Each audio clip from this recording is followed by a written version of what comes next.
बोलिए श्री प्राणनाथ प्यारी की जय, सतगुरु महाराज की जय, पन्ना धाम की जय, सर सुंदर साथी की जय। वंदो सतगुरु चरण को, करूं सप्रेम प्रणाम। अशुभ हरन मंगल करन, धनी श्री देव चंद्र जी ना।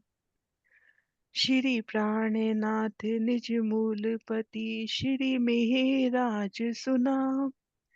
श्री तेज कुंवर श्यामा युगल को, पल पल करु प्रणाम। श्री तेज कुंवर श्यामा युगल को, पल पल करु प्रणाम। पिया जी को पल पल करु प्रणाम। प्रणाम जी सुंदर साथ जी। जी। हाँ जी, मैं हाँ जी सुंदर। प्रकाश हिंदुस्तानी का कर रहे हैं मंत्र। हाँ जी सुंदर साथ जी, प्रकरण हमारा 37 और चौपाई हमारी 68 चल रही। शुरू करते हैं। इन इत आए करी बड़ी खोज, चाहे धनी को मूल संजोग। अंग मूल उपजी ए दृष्ट, शास्त्र शब्द खोजे कई कष्ट। यहाँ आकर, यहाँ से बात हुई थी कि श्री देवचंद्र जी ने सबको सुख देने के लिए ये मानव तन धारण किया। उनकी माता का नाम कुंवरबाई था। सिंध के उमरकोट ग्राम में उत्तम कायस्थ कुल में उनका जन्म हुआ। लगभग 26 वर्ष की अवस्था में वो जामनगर आ गए थे। तो यहाँ आकर, अब जामनगर की बात चल रही है, उन्होंने बहुत खोज की। वो परम धाम के मूल संबंध से अपने प्राणेश्वर को पाना चाहते थे। उनकी आत्मा में सत्य को जानने की अलौकिक ज्ञान दृष्टि उत्पन्न हुई और उन्होंने अनेक कष्ट उठाकर भी शास्त्रों के ज्ञान में डुबकी लगाई, खोज की। अब यहाँ मूल संजोग का जो आई है, चाहे धनी को मूल संजोग की से तात्पर्य है कि परम धाम के मूल संबंध यानी आत्म भाव से मिलन। इसी प्रकार अंग मूल का क्या है मतलब? अंग मूल उपजी ए दृष्ट। अंग मूल का मतलब आत्मा से है, क्योंकि परात्म ही मूल तन है और उसकी प्रतिबिंब स्वरूपा आत्मा ही मूल अंग है। ठीक है।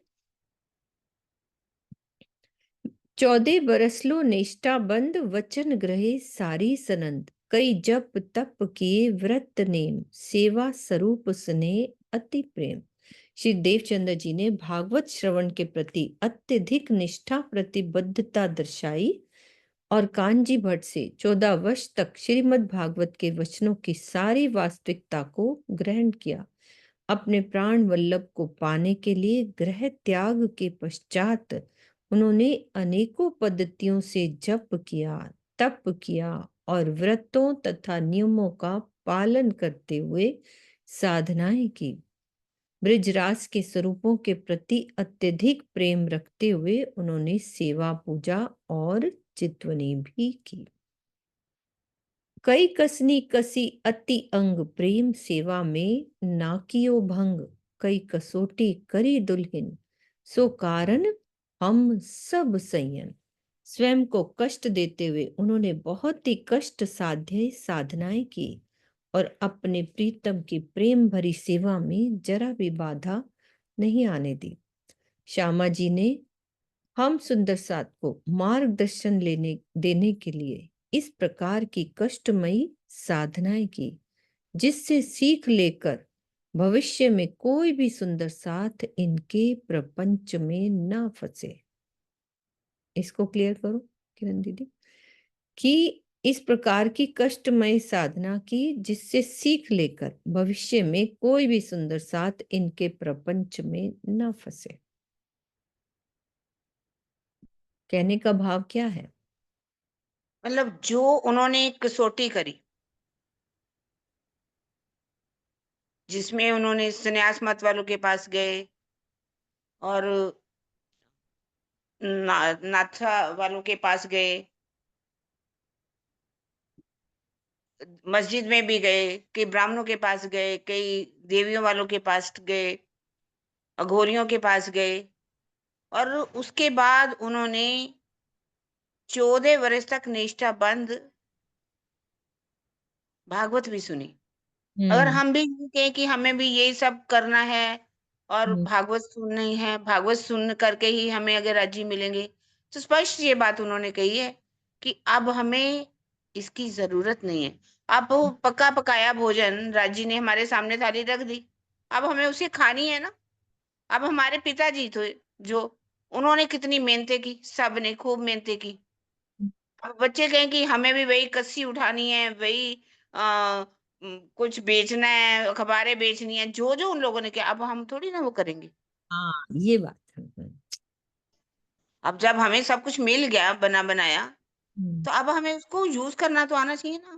वाणी राज्य ने हमें कितनी कसनी करके उन्होंने हमें तारतम पहले कुंजी दे दी, फिर व इंद्रावती जी ने पूरी वाणी दे दी और हर जो करना सार दे लो और आगे बढ़ो। बिल्कुल। यही कहने का भाव है। यही दिल में आ रही थी बात। हुँ। पिया के अति प्रसन्न, 3 बेर दिए दर्शन। तारतम बात वतन की कही, आप धाम धनी सब सुध दई। श्री देवचंद्र जी ने अपनी प्रेममयी साधना एवं सेवा के द्वारा प्रीतम को बहुत अधिक प्रसन्न किया, जिसके परिणाम स्वरूप वे 3 बार उनका दर्शन पाने में सफल रहे। पहली बार क्या हुआ? बारात के पीछे पीछे जाते समय सिपाही वेश में, ठीक है। दूसरा, चितवनी में ब्रिज विहारी के रूप में, तथा श्याम जी के मंदिर में परम धाम के श्रृंगार में। धामधनी ने तीसरी बार प्रत्यक्ष दर्शन देकर उन्हें परम धाम की सारी बातें बताई तथा तारतम ज्ञान का उजाला देकर उनके धाम हृदय में विराजमान हो गए, जिससे श्री देवचंद्र जी को पृथ्वी लोक से लेकर परम धाम तक का पूर्ण अनुभव हो गया। धर्यो नाम बाई सुंदर, निज वतन दिखाया घर। इत दया करी अति घनी, अंदर आए के बैठे धनी। श्री राज जी ने इस खेल में श्यामा जी का नाम रखा सुंदरबाई। प्रीतम अक्षरातीत ने उनके धाम हृदय में विराजमान होकर अपने मूल घर परम धाम का भी दर्शन कराया। इस प्रकार उन्होंने श्यामा जी पर अपनी प्रेम भरी अपार कृपा की। दिया जोश, खोले दरबार, दिखाया शून्य के पार। ब्रह्म सृष्ट मिने सुंदर बाई, ताको धनी जिए दई बढ़ाई। धामधनी ने श्यामा जी के तन से अपने जोश के द्वारा तारतम ज्ञान के प्रकाश में मोह तत्व से परे बेहद एवं उससे भी परे अक्षर और परम धाम का ज्ञान देकर सर्व सुलभ कर दिया। इस प्रकार ब्रह्म सृष्टियों में श्यामा जी को श्री राज जी ने विशेष शोभा दी है। तो दरबार खोलने का क्या तात्पर्य है? दिया जोश, खोले दरबार, कि परमधाम के ज्ञान को सबके लिए सुलभ कर दिया, जिससे सभी लोग चितवनी के द्वारा उसका साक्षात्कार कर सके। सब सैयों मिने सिरदार, अंग याही के हम सब नार। श्री धाम धनी जी की अर्धंग, सब मिल एक स्वरूप एक अंग। श्यामा जी सभी सखियों में प्रमुख हैं और प्राणेश्वर अक्षरातीत की प्राणेश्वरी हैं। अंग याही के हम सब नार, हम सभी सखियां इन्हीं श्यामा जी के अंग रूप हैं। इस प्रकार श्यामा जी सहित हम सभी सखियां परमधाम के एकत्व में एक ही स्वरूप हैं तथा श्री राज जी की अंग रूपा है। श्री धाम लीला बैकुंठ अखंड, ब्रिज रास लीला दो ब्रह्मांड।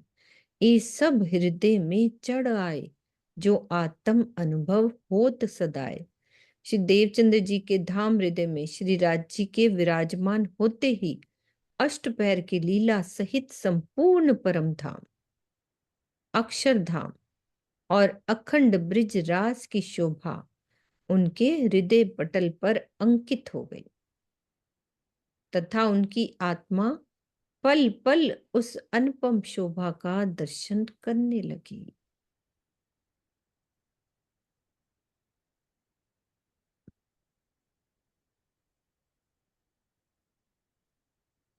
अब एक एते कहूं प्रकार, निज धाम लीला नित बड़ो विहार।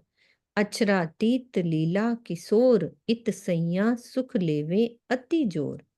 परमधाम की लीला नित्य अनादि और अखंड है और अपार आनंद से भरपूर है। मैं उसका कहाँ तक वर्णन करूं। अक्षरातीत श्री राज्य की लीला किशोरावस्था की प्रेममयी लीला है, जिसमें डूबकर सभी सखियां असीम आनंद का अनुभव करती हैं। मोहल मंदिर को नाही पार, धाम लीला अति बड़ो विस्तार। इन लीला की काहू ना खबर, आज लगे बिना इन घर। आज लगे बिना इन घर। परमधाम के महलों तथा मंदिरों की कोई सीमा ही नहीं है। वहां की आनंदमयी लीला का विस्तार भी अपार है। श्री राज जी, श्यामा जी और सखियों को छोड़कर आज दिन तक किसी को भी परम धाम की इस प्रेममयी लीला की जानकारी नहीं थी। ब्रह्म सृष्ट बिना न जाने कोई, ए सृष्ट ब्रह्म थे न्यारी न होए। सो निध ब्रह्म सृष्ट ल्याइया इत, ना तो ए लीला दुनिया में कित।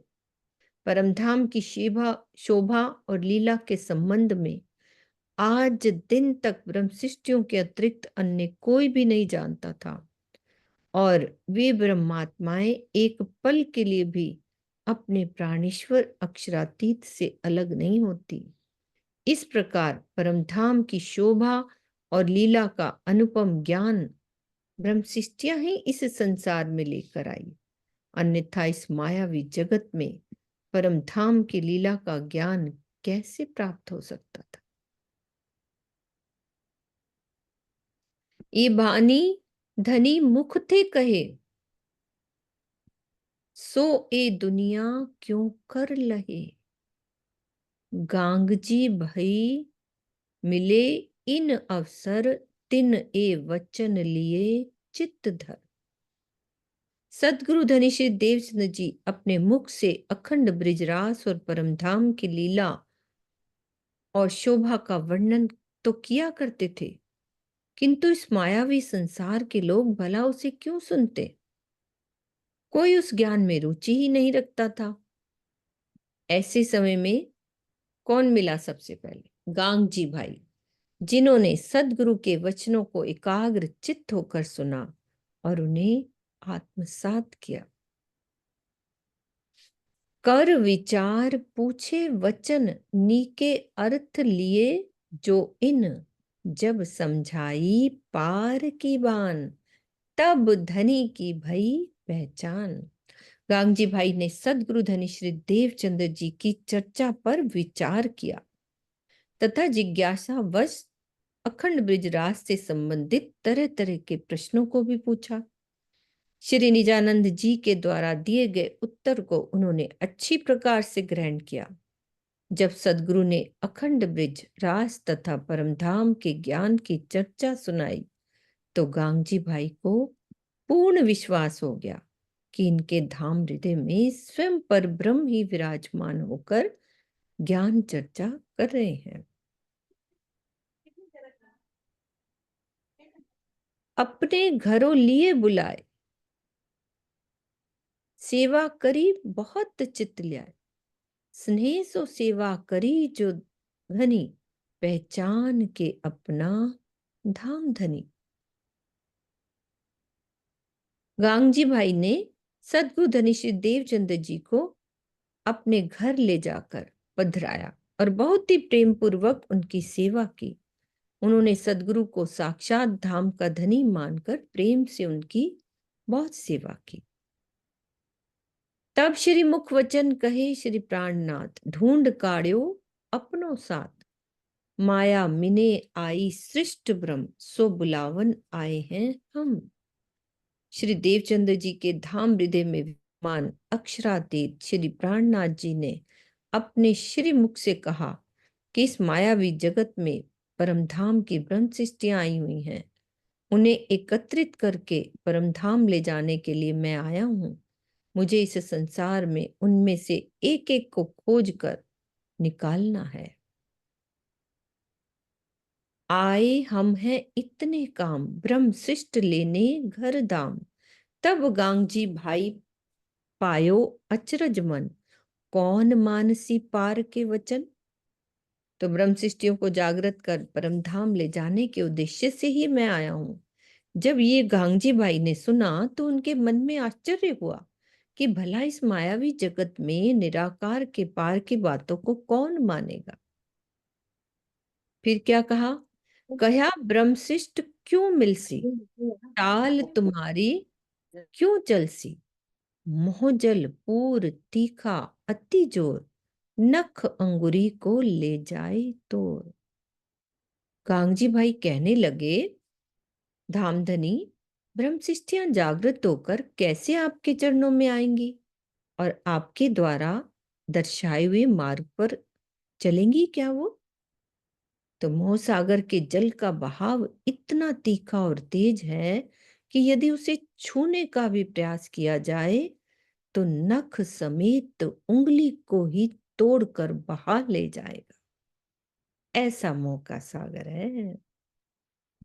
अर्थात आसक्तिवश मायावी भोगों का स्मरण मात्र ही उसे भवसागर में डुबो देता है। कि मायावी भोगों को यदि थोड़ा याद भी करो ना तो भवसागर में डुबो देता है। ऐसा है ये मोह सागर। और कैसा है, तरंग बड़े मेर से होए, इत खड़ा ना रहने पावे कोई। लहरे पर लहरे मारे घेर, माहे देत भमरियां फेर। इस मोह सागर में सुमेरु पर्वत के समान ऊंची ऊंची तृष्णा की लहरें उठा करती हैं। उन लहरों के बहाव से टकराकर कोई भी धर्माचरण के मार्ग पर खड़ा नहीं रह पाता। उस पर एक एक करके असंख्यों लहरों का ऐसा पहाड़ पड़ता है कि वो उनमें घिरी जाता है तथा विषय भोगों के भंवर गोलाई में घूमता जल जिसमें नाव डूबती है उसको भंवर कहते हैं, उसमें पड़कर वो डूब जाता है। अर्थात जन्म मरण के चक्कर में उलझ जाता है। और बता रहे हैं कि कैसा है ये मोहजल, आड़े टेढ़े माहे बेहवट, विकराल जीव माहे विकट। दुख रूपी सागर निपट, किनार बेट न काहू निकट। तिरछे हैं टेढ़े इस भव सागर के जल में, तिरछा टेढ़ा भयंकर बहाव है। इसमें काम क्रोध लोभ मोह मद मत्सर रूपी भयंकर जीव रहा करते हैं। बहुत प्रयास करने पर भी ना तो इनमें कोई किनारा मिलता है और ना कोई द्वीप ही मिलता है। निश्चित रूप से ये भवसागर अत्यंत दुखमयी है। राग शोक और वृद्धावस्था ही इस भवसागर का तिरछापन टेढ़ापन है। अच्छा, जो ये आया ना कि तिरछा और टेढ़ा, वो क्या होता है कि रागनी रोग शोक और वृद्धावस्था ही इस भवसागर का तिरछापन और टेढ़ापन। पल पल होती परिवर्तनशीलता तथा जीवन की अनिश्चितता ही भवसागर का तीव्र भाव है। यानी पल पल हमारा जीवन बदल रहा है। आज हम यंग थे फिर बूढ़े हुए, कैसे जीवन की अनिश्चितता, कैसे बच्चे से जवान फिर बूढ़े। तो है ही नहीं, निश्चित ही नहीं है ना कि आज हम ऐसे हैं वैसे ही रहेंगे। आज हमारा शरीर ऐसा है, कल कल कैसा हो जाएगा। आज कुछ दर्द है, कल वो ही बढ़ गई, क्या क्या होता रहता है। तो ये तीव्र भाव है भव सागर के। फिर क्या कह रहे हैं, ज्ञान किनारा है तथा अटूट विश्वास ही वो टापू है। ये समझने वाली बात है।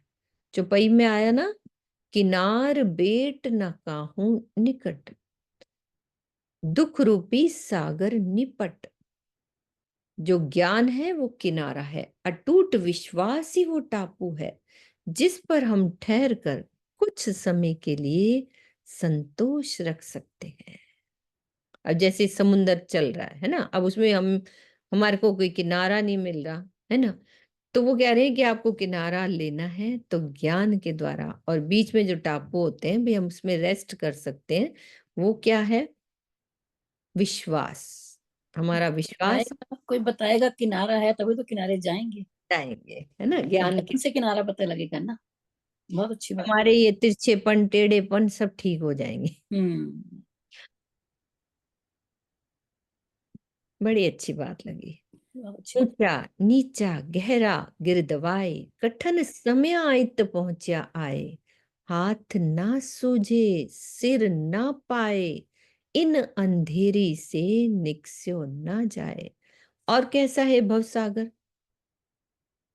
सर्वत्र ही ऊंचा नीचा और गहरा है, अर्थात इसमें सुख दुख, संयोग वियोग तथा मान अपमान आदि की विषमता एवं दुखों की तीक्ष्णता सदा ही बनी रहती है, सदा ही बनती है।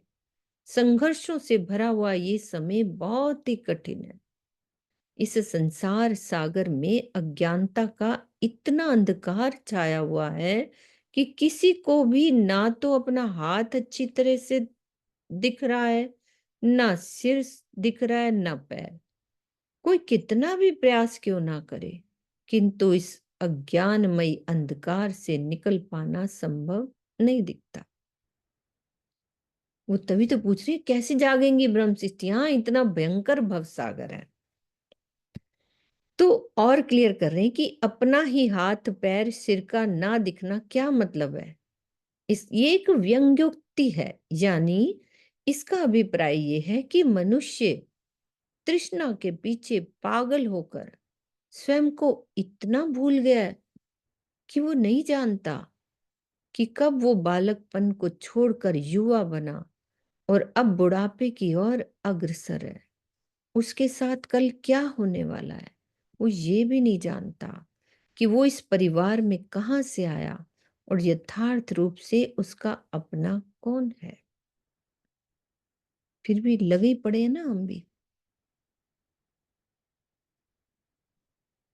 चढ़ियो माया को जोर अमल, भूलिया आप माहे घर चल, ना सुध धनी ना मूल अकल, इन मोहजल को ऐसो बल। ब्रह्म सृष्टियों के ऊपर भी माया का भयंकर नशा छाया हुआ है। वो इस मायावी प्रपंच में स्वयं को तथा अपने मूल घर को भी भूल गई हैं। इनमें से ना तो किसी को अक्षरातीत की पहचान है, ना किसी के पास परम धाम की बुद्धि ही है। ये मोह जल इतना शक्तिशाली है। वचन बेहद के पार सो क्यों माने हद को संसार, त्रैगुण महाविष्णु मोह अहंकार, ए हद शास्त्रों करी पुकार। बेहद एवं अक्षरधाम से भी परे परम धाम की बातों को इस हद के जीव भला क्यों मानेंगे। शास्त्रों के आधार पर परब्रह्म की खोज करने वाले भी इस हद के ब्रह्मांड से परे नहीं जा पाते। उनका चिंतन क्या है? मोह अहंकार के मंडल में ब्रह्मा विष्णु शिव और आदि नारायण तक की सीमित हो जाता है। यहां तक कि वो सोच पाते हैं, इससे आगे जा ही नहीं पाते क्योंकि ज्ञान ही नहीं है। तो ब्रह्म सृष्ट भी धरे मोह के आकार, सो इत आवसी कौन प्रकार। वो बात कर रहे हैं ना गांगजी भाई। तब श्री धनी जी कहे वचन, बहर दृष्ट होसी रोशन। फिर कह रहे हैं कि ब्रह्मात्माओं ने भी माया का ही तन धारण कर रखा है, ऐसी अवस्था में वो आपके चरणों में कैसे आएंगी। तब राजी ने कहा कि मैं उन्हें अपनी ओर आकर्षित करने के लिए चमत्कारिक लीला करूंगा। ये बोला, ये बंधेज कियो अति जोर, रात मेट के करसी भोर। प्रत्यक्ष प्रमाण देसी दर्शन ए लीला चित्त धरसी जिन। मैंने ये निश्चय किया कि मैं तारतम्य ज्ञान की बहुत अधिक प्रभावशाली चर्चा करूंगा, जिसमें अज्ञानता की वो रात्रि समाप्त हो जाएगी तथा ज्ञान के प्रातःकाल का उजाला फैल जाएगा। चर्चा के कथनों को सार्थक सिद्ध करने के लिए प्रत्यक्ष प्रमाण के रूप में दर्शन भी दूंगा, जिससे सुंदर सात ब्रिज रास और परमधाम की उस लीला को अपने हृदय में धारण कर सके। जब सतगुरु धनीश्री देवचंद जी अखंड ब्रिज रास और परमधाम की चर्चा करते थे, तो श्री राज जी के आवेश से वहां क्या होता था, ब्रजराज का संपूर्ण दृश्य उपस्थित हो जाता था। लीला में जमुना जी का जल भी प्रवाहित होने लगता था। श्री राज जी का आवेश श्री कृष्ण के रूप में दर्शन देता था, जिसे देखकर सुंदर सात को यह पूर्ण विश्वास हो गया कि हम परम धाम से आए हैं तथा ब्रिज और रास में भी हम ही थे। तो ये आड़िका लीला होती थी। साथ कारण आवसी धनी घर घर वस्ता देसी घने, साथ माहे इत अरोग सी विद विद के सुख उपजावसी। सुंदर सात के विश्वास को दृढ़ करने के लिए मैं प्रत्यक्ष रूप से प्रकट होकर दर्शन दूंगा, जिससे सुंदर सात अपनी भौतिक आंखों से भी मुझे देख सकेंगे। घर घर में अनेक प्रकार की वस्तुएं सुंदर सात को भेंट में दूंगा। उनके मध्य बैठकर प्रत्यक्ष रूप से भोजन भी करूंगा। इस प्रकार उनके हृदय में इन लीलाओं के द्वारा तरह तरह के सुख संपन्न करूंगा। अचरा पकर प्यो दिखलावसी, एक दूजी को प्रेम सिखलावसी। ए लीला बड़सी विस्तार, साथ अंग होसी करार। इस प्रकार अलौकिक लीला में सुंदर सात इस प्रकार डूब जाएंगे कि वो मेरा ही आंचल पकड़कर अन्य सुंदर सात को भी दर्शन देने के लिए विवश कर देंगे। परमधाम की आत्माएं इस लीला में डूबकर एक दूसरे को प्रेम की राह पर चलने के लिए प्रेरित करेंगी। इस प्रकार इस लीला का विस्तार होता जाएगा और सुंदर सात के हृदय भी अत्यधिक आनंद से भर जाएंगे। अब कह रहे हैं कि जब श्री लीलबाई जी के धाम गमन का समय आया। लीलबाई जी कौन थे?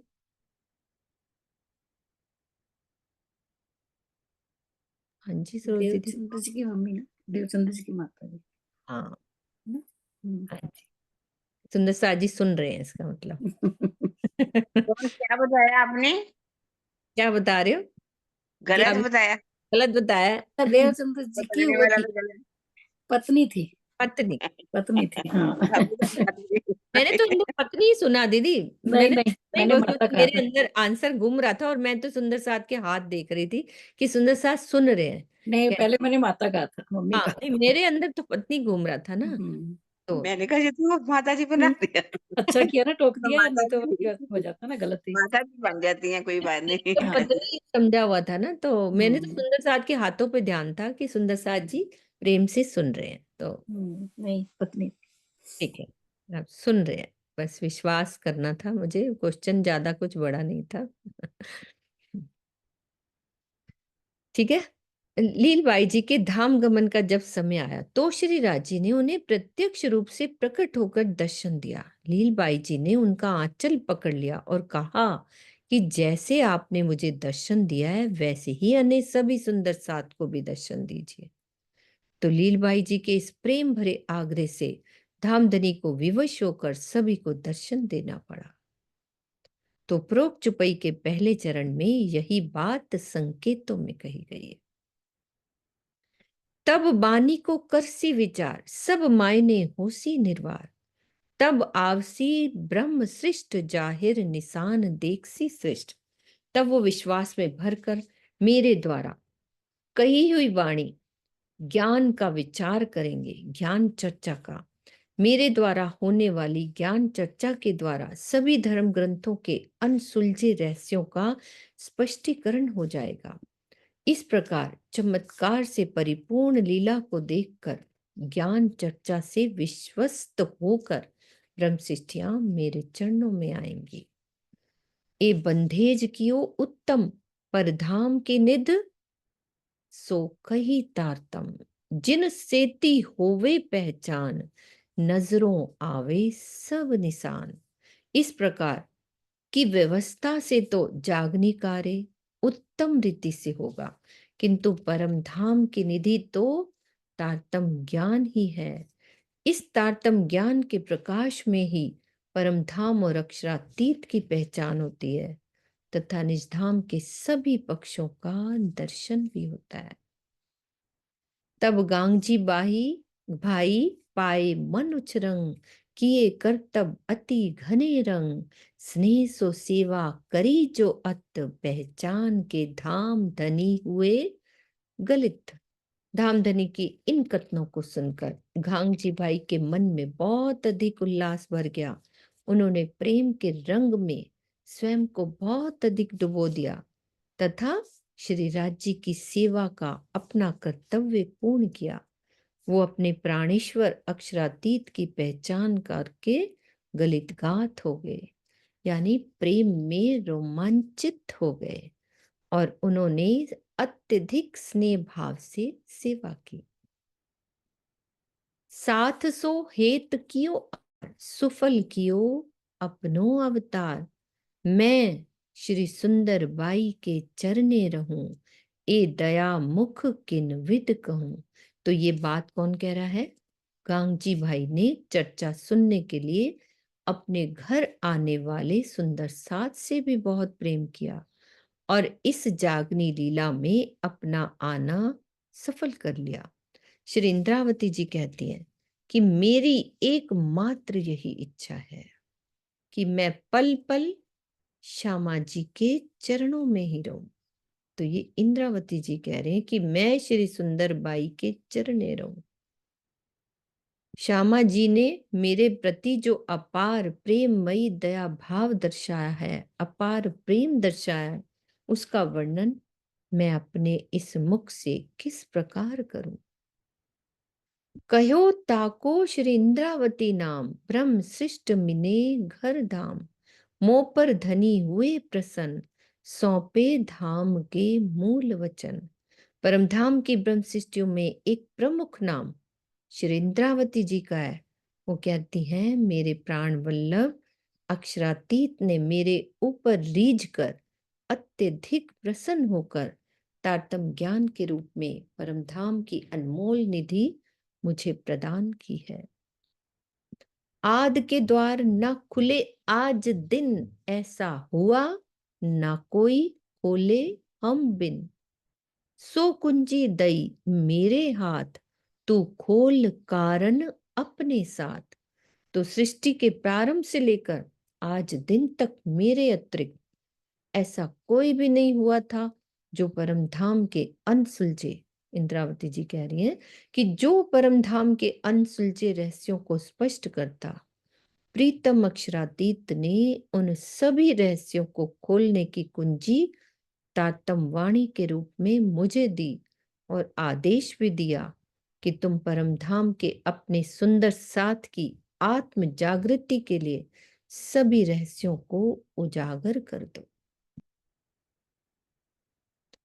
मोहे करी सरीखी आप, टालने हम सबों के ताप। आत्म संग भई जागृत बुद्ध, सुपन थे जगाई करी मोहे सुध।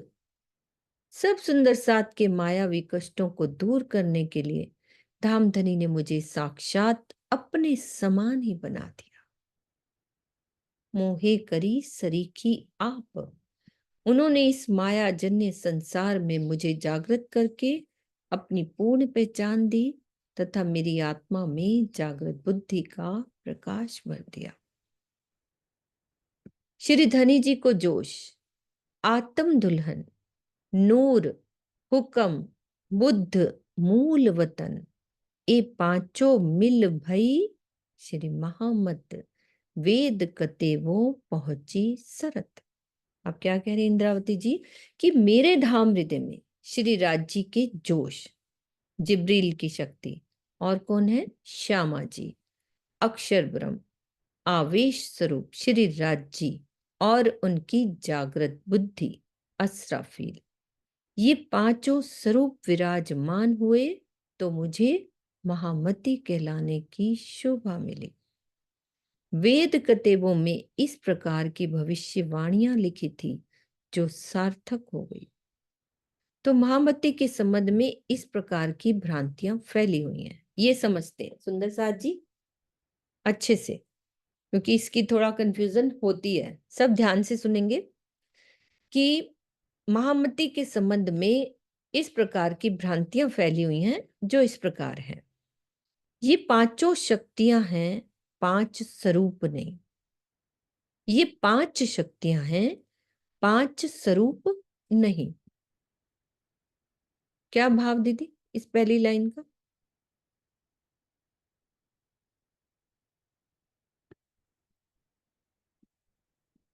अनम्यूट करो पहले।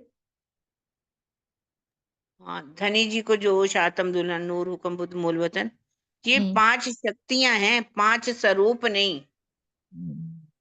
जैसे हम्म सब बोलते हैं ना, 5 स्वरूप की जय, भोग हम्म लगे श्री पांचों स्वरूप को, है ना, ऐसा बोलते हैं। तो वो हम्म, 5 स्वरूपों की बात नहीं है, ये 5 शक्तियां हैं। ठीक है। तो इन शक्तियों में अक्षर ब्रह्म नहीं है बल्कि तारतम ज्ञान है। क्या मतलब? मतलब ये हम्म। भ्रांति फैली हुई है, ये वाली हाँ। भ्रांतियां हैं, ये हम्म। कंफ्यूजन है कि वो सब लोग कहते होंगे ना कि इनमें अक्षर ब्रह्म नहीं, आज अच्छा अच्छा अच्छा, है ना? पांचों शक्तियां हैं, 5 स्वरूप नहीं है। हम्म, मतलब उनके कहने का मतलब है कि वो कहते हैं कि 5 शक्तियां ये। अब इन शक्तियों में अक्षर ब्रह्म को भी नहीं मानते वो। हाँ। और नूर सभी उसको कह देते हैं ना, हाँ, नूर तारतम ज्ञान को कह देते हैं, नूर अक्षर को नहीं कहते। अच्छा। हम्म।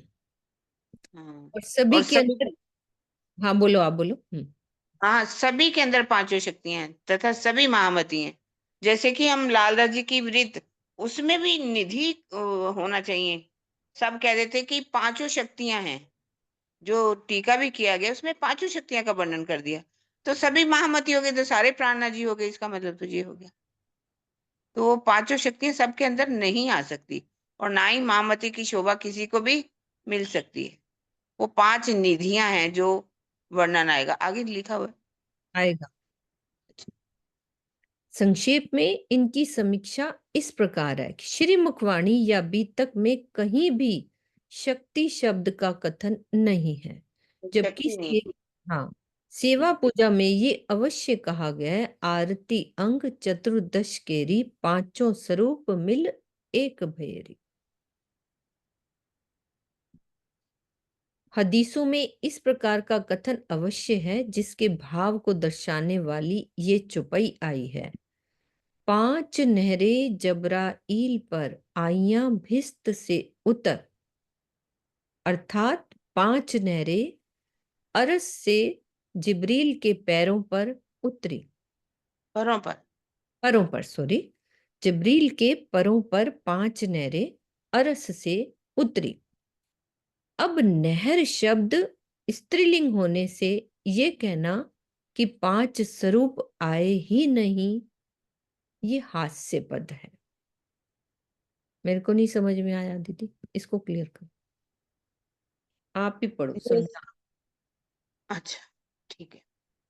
देखिए, 5 नहरें जबराइल पर आइयां भिस्त से उतर, कि 5 नहरें जो हैं जबरील के पैरों पर उतरी, है ना।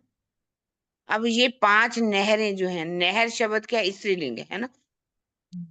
तो वो कहते हैं कि नहर शब्द स्त्रीलिंग होने के कारण 5 रूप नहीं आए।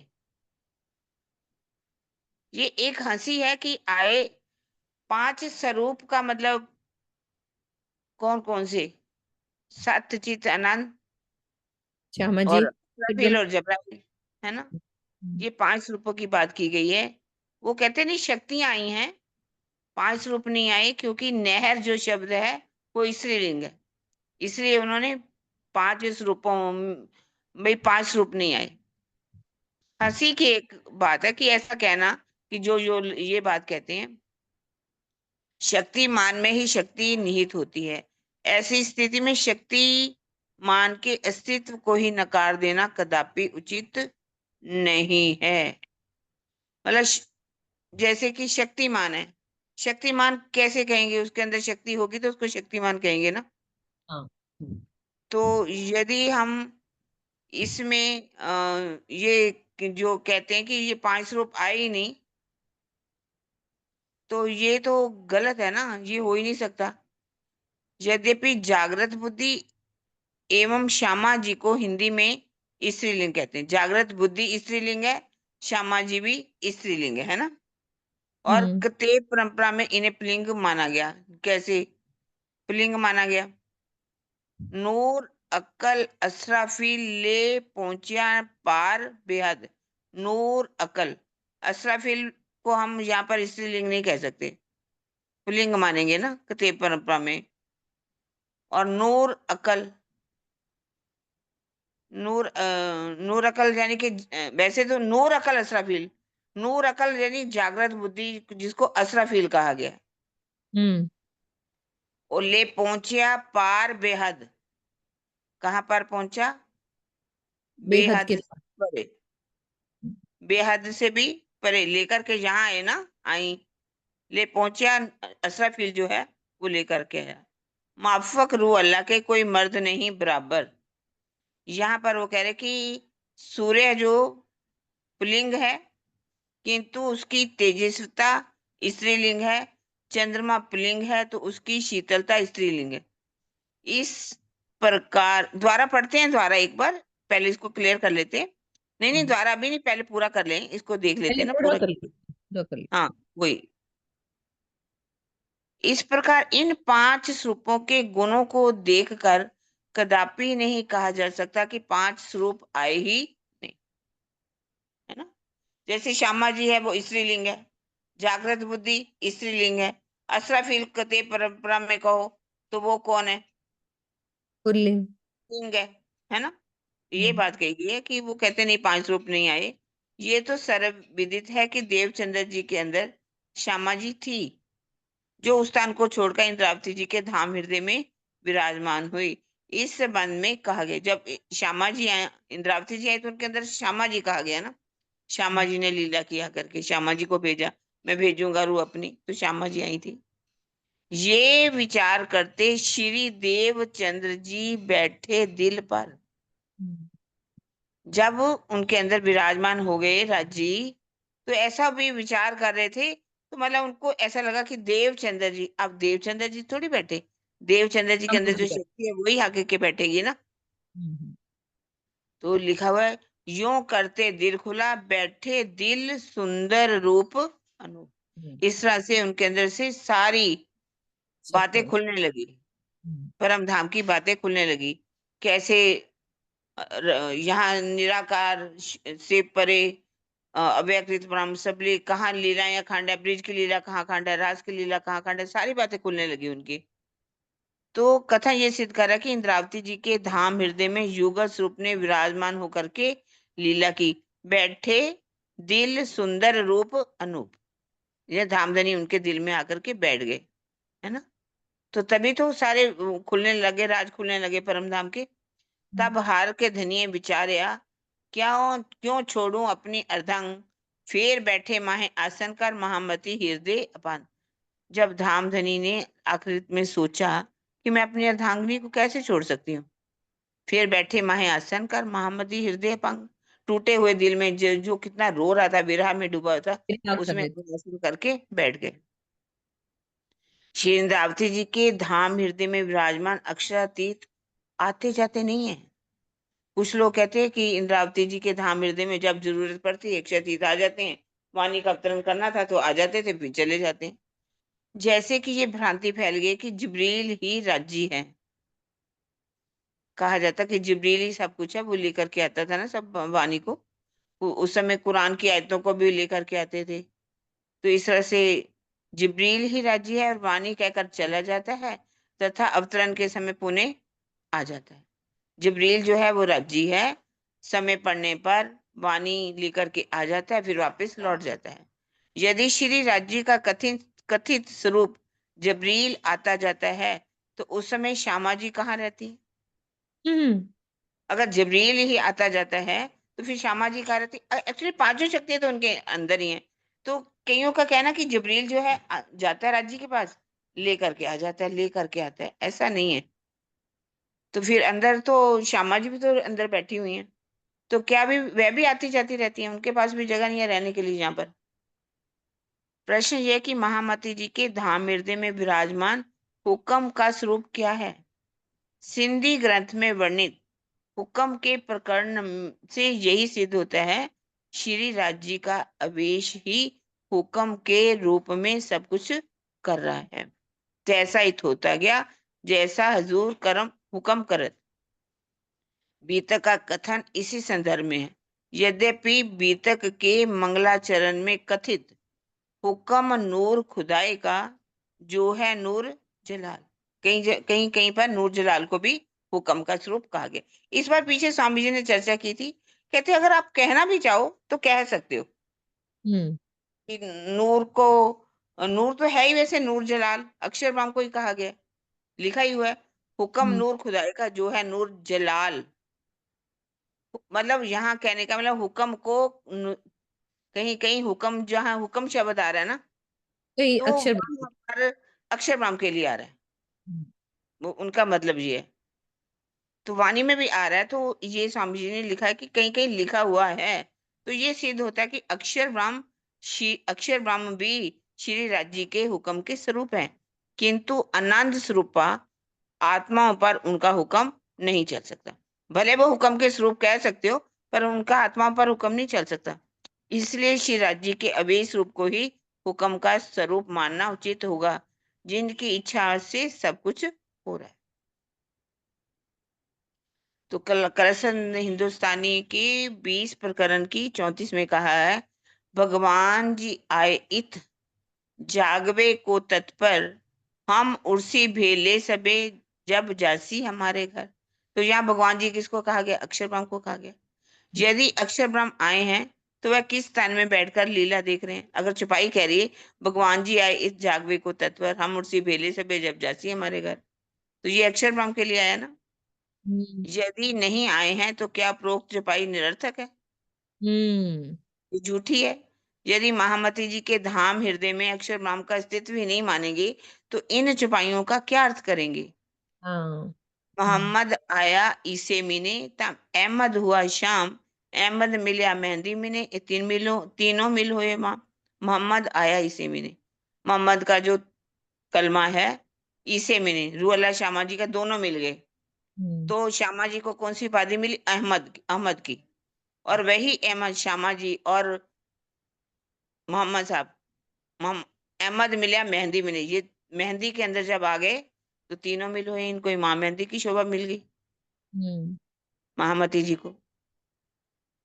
अलफ क्या मोहम्मद को रू अल्लाह इस्लाम, मीम मीम मेहंदी पाक से ये तीनों एक कहे अल्लाह कलाम। अल्लाह अलफ क्या मोहम्मद को, अलफ मैंने सत का स्वरूप मोहम्मद साहब को कहा गया। रू अल्लाह ईसा लाम, रू अल्लाह को कहा गया लाम, ईसा श्यामा जी को। मीम मेहंदी पाक से, अल्फ लाम मीम, मीम किसको कहा गया? मेहंदी इमाम हाँ मेहंदी। मेहंदी को, हाँ इमाम मेहंदी को।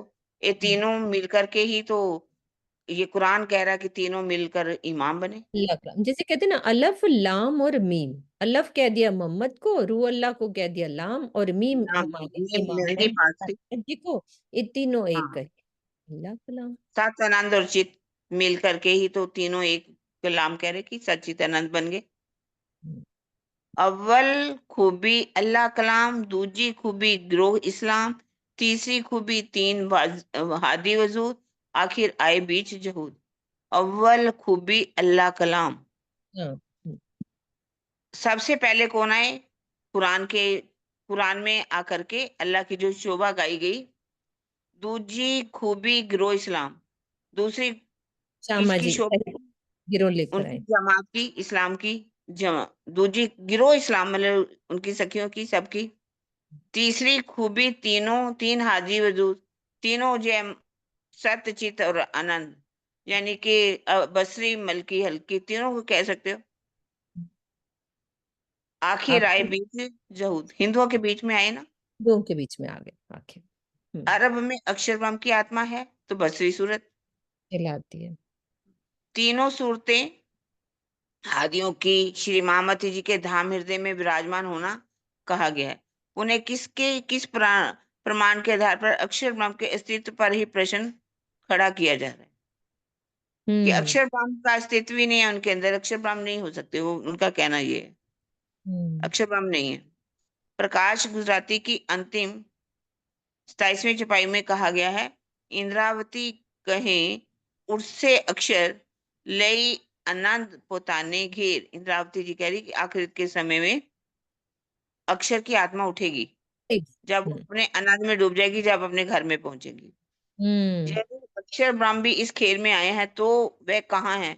यदि महामती जी के धाम हृदय में वह नहीं है तो अन्य किसी के तन में होने का वर्णन तो तारतम्यवाणी में कहीं है ही नहीं, एक। बीतक में नहीं दिया गया। धनी में अर्धांग अक्षर मुझ माहे, हाँ, नहीं। अक्षर मेरे अंदर है, साफ ही लिखा हुआ है, का कथन श्री महामती जी के धाम हृदय में अक्षर ब्रह्म की बस। उपस्थिति दर्शाता है। सारे को अलग अलग, असराफील को कर रहे हैं, श्यामा हाँ। जी को कर रहे हैं, तीनों वजूदों की बात कर रहे हैं, हम्म मतलब सब उनके अंदर है, पांचों बिल्कुल। शक्तियां उनके अंदर है, उसी को कहा गया। धनी में अर्धांग अक्षर मुजमाई का कथन महामती जी के धाम हृदय में अक्षर ब्रह्म की उपस्थिति दर्शा रहे है ना। हम्म यद्यपि नूर नाम तारतम अवश्य कहा गया है, नूर नाम तारतम, नूर किसे कहा गया? यहाँ नूर अक्षर ब्रह्म को लिया ना, कि ये वाणी में अवश्य लिखा हुआ है कि नूर जो है तारतम को भी कहा गया, किंतु हम्म यहाँ प्रसंग अनुकूल नहीं है, अलग प्रसंग है यहाँ पर। ये जो नूर नाम तारतम की बात है, नूर तो परम धाम के अंदर सब जिसके अंदर गुण भरे हुए, तो नूर तो उसको भी कहा गया, नूर अक्षर ब्रह्म को भी कहा गया, नूर तारतम वाणी को भी कहा गया, हम्म, किंतु यहाँ लग प्रसंग है, ज्ञान प्रेम दया आदि गुण है, स्वरूप नहीं है। ये जो गुण है। ज्ञान है, प्रेम है, किसी को ज्ञान नहीं है तो ये उसका क्या गुण है? प्रेम है उसके अंदर, गुण है, दया उसका गुण है, स्वरूप नहीं इसको कह सकते। हम्म ए बने स्वरूप माँ ज्योतज एक, तेमे जौं करी विवेक। ए स्वरूप माँ ज्योतज एक, सबके इन स्वरूपों के अंदर एक ही ज्योत है। हम्म तेमे जौं कर, इसको मैंने अच्छी तरह से विवेक बुद्धि लेकर के वर्णन किया है। से ये सिद्ध है कि श्री महामती जी के धाम हृदय में युगल स्वरूप विराजमान है। श्री देवचंद्र जी अमकार ने रुदे तमारे आव्या। देवचंद्र जी किसके हृदय में? इंद्रावती जी के धाम हृदय में हमारे कारण का हम्म कथन भी यही सिद्ध करता है कि महामती जी के धाम हृदय में श्यामा जी विराजमान। अक्षर का पहले करा, अब श्यामा जी भी विराजमान थी। हाँ, फिर अक्षरफिल सबको अलग जबराइल भी अलग बता बता दिया दिया। ना, हाँ, असराफील का भी बता दिया, ये ठीक है ना, सारा इनका भी बता दिया। और सभी चौपाइयों से बता रहे हैं हाँ कि ये लिखा है, हाँ ये चौपाई में ये हाँ, लिखा ये है। लिखा हुआ है, ये लिखा है। सभी सुंदर साथ के अंदर पांचों शक्तियों की विद्यमानता को सिद्ध करने के लिए लालदास जी की, वही मैं अभी कह रही थी ना, कृत हम्म बड़ी वृत्त के उदाहरण दिए जाते हैं। जागृत बुद्ध दई इन्हों को, जिनसे देखी लहरें बका हक, शराब तुहूरा उतरी इन्हों पर पिलाया हादी हक इश्क, दिया जोश इन्हों जबराइल, कर निगेवानी हर मोमिन, साफ रखे सब अंग पल पल करे रोशन, कुंजी अश अजीम से पाया रू अल्लाह इस्ठाम, सो दई हाथ मोमिन के देखो देखी देख। जासो बका इस्लाम, हुक्म हक सुभान का सो रहे इनके साथ, खेल दिखाए अर्श में मिलाया हट की जात, ये पांचों न्यामते इन्हों वास्ते आई अर्श से उतर, सिफत इन मोमिन की नाही कोई पटंतर। ये जो चौपाइयां दी गई हैं, इन्हीं को लेकर के सुंदर साथ जी क्या कह देते हैं कि हर सुंदर साथ के अंदर पांचों शक्तियां विराजमान, और सबको ही महामती की भी शोभा है। ये बड़ी वृत्त की चौपाइयां हैं, ठीक है ना। हम्म ये ए इलम लदूनी इलम कुंजी बका कीजे, नुक्ता इलम इनो को हकु हक कहूँ हक दिल सो आया ए मेहर मोमिनों पर पांचों चीजें करी रोशन, हुक्म जोश जबराइल, बुद्ध जागृत दिल मोमिन। बड़ी वृत्त की ये प्रकरण 1-2 चौपाई हैं। यदि उपरोक्त चौपाइयों का सूक्ष्म दृष्टि से अवलोकन करें तो ये निष्कर्ष निकलता है कि इनमें पांचों निधियां का वर्णन है, 5 नियामतों का वर्णन है, स्वरूपों का नहीं। प्रकरण 92 की चौपाइयों में जिन निधियों का वर्णन है वह इस प्रकार है। जागृत बुद्धि है सबके अंदर, इश्क भी है, जोश जिब्राइल फरिश्ता तो है ही, तारतम ज्ञान भी है और हुक्म भी है, हम्म सब सुंदर साथ के अंदर। ये जो 5 निधियां कह रहे हैं ना स्वामी जी की, सब सुंदर साथ के अंदर ये 5। जागृत बुद्धि तो है ही, और हम्म इश्क प्रेम तो है ही, हम्म, जिब्राइल फरिश्ता तो साथ में ही रहता है, और तातम ज्ञान भी है उनके अंदर, हुक्म तो है ही। ऐसा फिर भी हो गया, और हुक्म भी हो गया। पर ऐसा नहीं इसमें सबके अंदर श्यामा जी भी हो गई, और या अक्षरधाम भी हो गया। ये जो पांचों शक्तियों की बात कर देते हैं वो पांचों की बात नहीं की गई उनमें। हम्म वस्तुतः ज्ञान और प्रेम निधियां आध्यात्मिक संपदा है, स्वरूप नहीं। ये हमारी आध्यात्मिक संपदा है, इनको 5 स्वरूप नहीं कह सकते। क्या हम्म श्री महामती जी के धाम हृदय में युगल स्वरूप के विराजमान हुए बिना, राज श्यामा जी के विराजमान हुए बिना, जबरील एवं असराफील में श्री राज जी, श्यामा जी सखियों के नख से शिख चित्त तक की शोभा का वर्णन करने का सामर्थ्य है? उनके बगैर हो ही नहीं सकता। हो ही नहीं सकता, वही कह रहे हैं ना। हम्म बड़ी वृत्त में जिस हुक्म का वर्णन किया गया है वह महामती जी के धाम हृदय में विराजमान श्री राज जी के अवेश स्वरूप हुक्म नहीं है। जिस हुक्म का वर्णन किया गया है पर वो हुक्म नहीं है जो अवेश कहा गया है। अब तो बीतक में वर्णित हुक्म के समान है, जो मेरी सुध देव औरों को तित चले तुम्हारा हुक्म। ये वाला हुक्म है। हाँ, ये वाली बात कहेगी, वो हुक्म है सबके अंदर, हम्म तुम्हारा हुक्म चलेगा। अर्थात हम्म, जो सुंदरता अन्य किसी सुंदर साथ को श्री प्राणा जी की पहचान देगा वह ज्ञान से जागृत होकर उस सुंदर साथ के निर्देशों का पालन करेगा। है ना, नीचे करो। हम्म। इसके अतिरिक्त श्री सुंदर साथ अपने धाम हृदय में चितवनी के द्वारा युगल स्वरूप की शोभा बसा लेंगे, जब उनकी आध्यात्मिक एवं दूसरों के कल्याण करने वाली प्रत्येक इच्छा को धाम धनी अवश्य पूर्ण करेंगे। ब्रह्म सृष्टियों के लिए यही हुक्म है। है। हम्म ये हुक्म है, अगर वो करेंगे तो धाम धनी उनकी इच्छा पूर्ण करेंगे, उनका हुक्म तो चलेगा ही चलेगा। अब हम्म ब्राह्मणों का हुक्म नहीं चलता, अगर वो अपने हम्म, धाम हृदय में बसा लेते हैं तो उनका हुक्म चलता ही है ना। बिल्कुल। यदि सभी सुंदर साथ महामती जी के समान है तो वाणी चर्चा करने या चितवनी चर्चनी सिखाने की क्या आवश्यकता है? क्या एक महामती जी दूसरे महामती जी को ज्ञान का उपदेश दे रहे हैं? जब सभी महामती जी के ही समान हैं तो जो सुंदर साथ मद्यपान करते हैं, अंडे मांस खाते हैं, दुराचार करते हैं, क्या वह भी महामती जी के समक्ष हैं? यही वह धर्म है जो अधर्म कहा है। तारतम्य में स्पष्ट कहा है, सबसे बड़ी मुझे करी ऐसी और न दूजी कोई। ओए।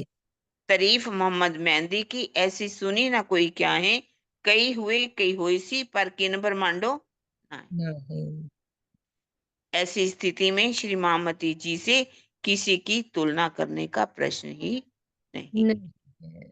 ये बहुत अच्छी तरह से समझा दिया सुंदर साथ जी, पांचों शक्तियां और पांचों निधियों को, कि 5 निधियां कौन कौन सी हैं और 5 शक्तियां एक एक चौपाई के द्वारा पूरी। किरण दीदी को पानी पिला दिया जाए। हाँ जी सुषमा दीदी, अब आप बोलो। नहीं नहीं, पानी की बात नहीं। मैं वैसे ही अपनी तरफ से कह रही हूँ। अरे आप बोल तो थके आप हुए रहे हो, मैं तो ऐसे तो। नहीं नहीं, आप थके हुए थे ना। सुषमा दीदी आप खोलो, कुछ क्वेश्चन कर रहे थे आप। जी प्रणाम जी। पहले बड़ी देर तक शंका थी, मतलब शंका नहीं, मतलब समझ नहीं आ रहा था, इतने सारे समझाया गया इतनी से, लेकिन अभी भी एक लाइन में अपन क्या समझेंगे?